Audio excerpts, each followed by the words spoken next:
Hoje nós temos pesquisa Datafolha no final do dia. Estou gravando na quinta-feira, dia 1º de setembro. Amanhã, dia 2 de setembro, vai ficar faltando exatos 30 dias para o primeiro turno da eleição presidencial. E muita gente me pergunta, o que vai dar na pesquisa Datafolha? Sei lá, não dá para dizer, né? Porque as pessoas são muito...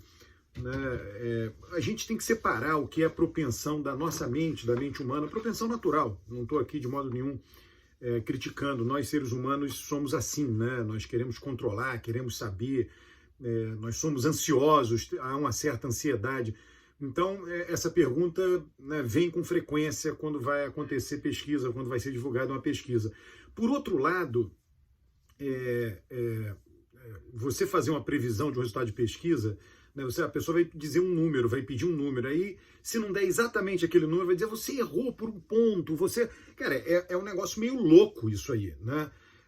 Então, o que a gente tem que pensar é o quadro geral da eleição, né? Eu vou colocar de novo aqui embaixo desse vídeo, você vai encontrar o endereço de um grupo, eu tenho vários grupos, eu tenho quase 40 grupos de WhatsApp, eles foram enchendo, né?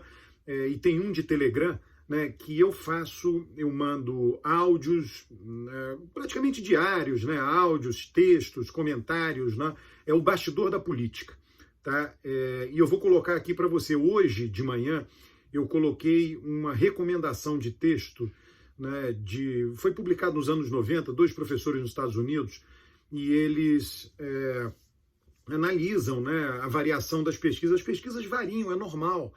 A questão é você tentar entender a cabeça do eleitor, né? Aliás, eu até tenho um livro cujo título é esse, tá ali em cima, né? A cabeça do eleitor, né? E aí você vê, o que importa da pesquisa Datafolha? Eu já falei aqui, talvez eu venha a ser repetitivo nesse vídeo, em outros vídeos que virão pela frente, é muito importante você ver a avaliação de governo. Eu estou vendo que para acompanhar a eleição e tentar prever o futuro, né, é um sonho de todos nós, né? Quem dera tivéssemos uma bola de cristal perfeita, né? Você tem que tentar entender nas pesquisas eleitorais a avaliação de governo. Veja só, pessoal, nós estamos na reta final da eleição. Eu, juntamente com o Thiago Garrido, nós dois lançamos esse livro, tem o banner do livro aqui. Nós lançamos esse livro, A Mão e a Luva, que elege um presidente. É um livro que trata de todas as eleições presidenciais. E no último capítulo, né, nós tratamos de pesquisas, né? Aliás, o livro inteiro são pesquisas, tá? O livro está baseado em pesquisa. Mas no último capítulo, né? Estou aqui abrindo uma página aleatória do último capítulo, né? A luva de Ockham, né, a luva das luvas, tem aqui esse subtítulo aqui, ó, a luva das luvas, né? O que você utiliza, o que é bom para utilizar para entender a disputa eleitoral? Né? O que é bom utilizar é exatamente a pesquisa de avaliação de governo. A avaliação de Bolsonaro tem melhorado, né? Se a gente vamos tentar entender a avaliação de governo, né? A avaliação de governo, eu prefiro a escala ótimo, bom, regular, ruim, péssimo. Tem uma razão muito simples para preferir essa escala, é que ela é a mais utilizada no Brasil já há muitos anos. Só recentemente nós temos essa mania de importar muitas coisas dos Estados Unidos.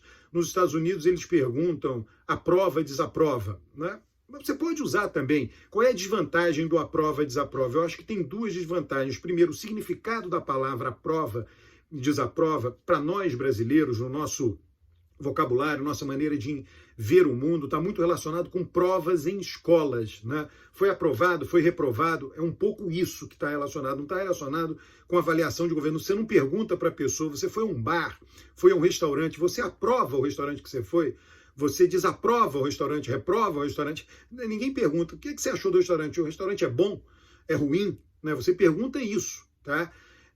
Aí você vai dizer, não, é mais ou menos, né? Você pode até usar a palavra regular, mas o regular é mais ou menos. Não, o restaurante não é bom, não, ele é excelente, ele é ótimo, né? O restaurante não é ruim, não, é péssimo. Então, a gente utiliza, para nossa cognição, é muito mais fácil, né, julgar um governo por meio dessa escala do que por meio do aprova e desaprova.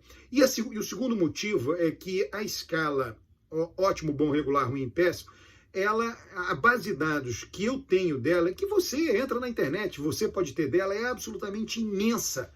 Ao passo que a base de dados aprova e desaprova, ela é mais restrita, ela começou recentemente. Eu diria que tem um terceiro motivo. ótimo, bom, regular, ruim, péssimo, para efeitos analíticos, você divide em 5 pontos.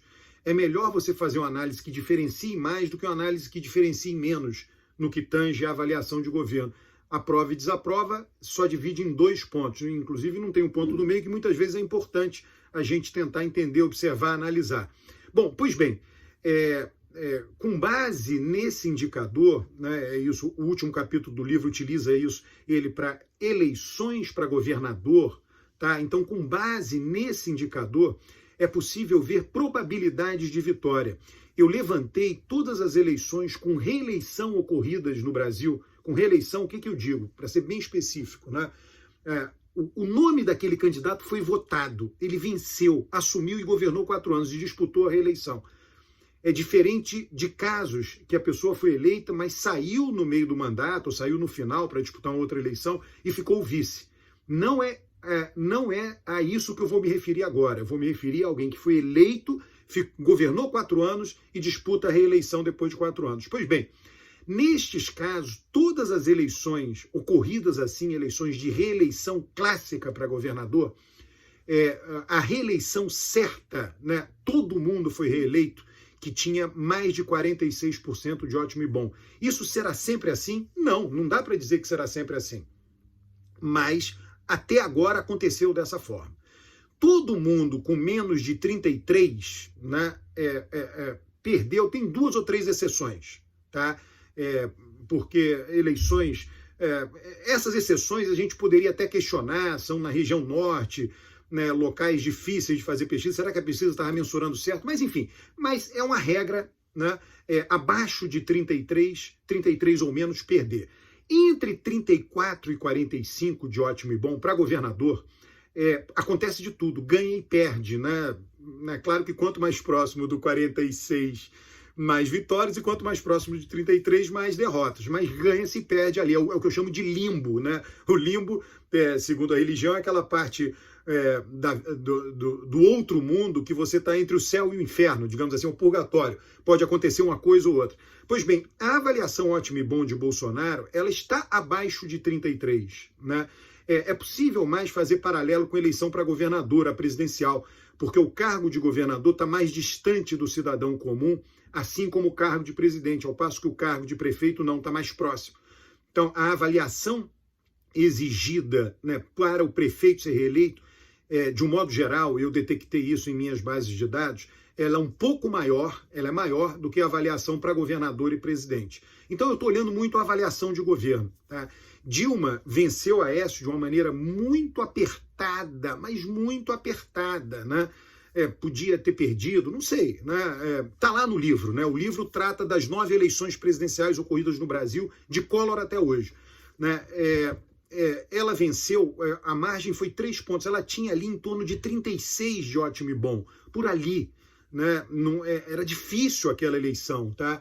Então, Bolsonaro está distante. Eu não acredito que ele vá chegar a 36 de ótimo e bom nos próximos 30 dias, né? O que tornaria a disputa muito mais acirrada. Então, quando você se pergunta qual a minha previsão para o Datafolha, eu acredito que o Datafolha pode ter uma variação, né? Como eu disse no início desse vídeo, 1 ponto percentual para cima, 1 ponto percentual para baixo, mas vai dar um quadro geral, vem dando um quadro geral muito parecido. O governo, o desemprego caiu, a renda aumentou, isso tudo já está batendo nas pesquisas. Pode bater nessa? Também pode, né? O que significaria uma melhora de Bolsonaro. Vamos ver. Né? Eu imagino que daqui até a eleição, o mais provável seja uma aproximação de Bolsonaro em relação a Lula, né? Mas não ao ponto de retirar o favoritismo de Lula. Né? Aí, se você quiser, né, ao ponto de dar alguma emoção, e que vem chamando a eleição de entediante, sim. Veja só, talvez até seja uma questão do meu ponto de vista. Né? O meu ponto de vista é da análise, do número frio. Né? Então, eu não talvez tenha gente que me acompanhe, me ouça, que fique muito nervosa com a disputa eleitoral, com o que pode acontecer. Eu procuro, como eu lido com isso, né, que nem um médico que lida diariamente, né, sei lá, um médico especialista em oncologia, lida diariamente com a morte, ele fica meio frio com relação àquilo ali. Né? Eu lido diariamente com a política, então eu fico meio frio com relação àquilo ali. Essa é a realidade, né? Então pode ser que até essa minha denominação entediante tenha muito a ver com essa minha perspectiva.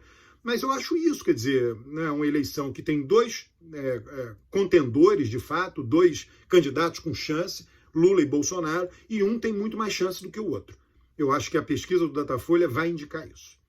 Um grande abraço, inscreva-se no canal, traga gente para esse canal do YouTube e comente, dê, né, como é que se diz, likes, né, marque o vídeo, que ajuda o canal a crescer. Um grande abraço, muito obrigado.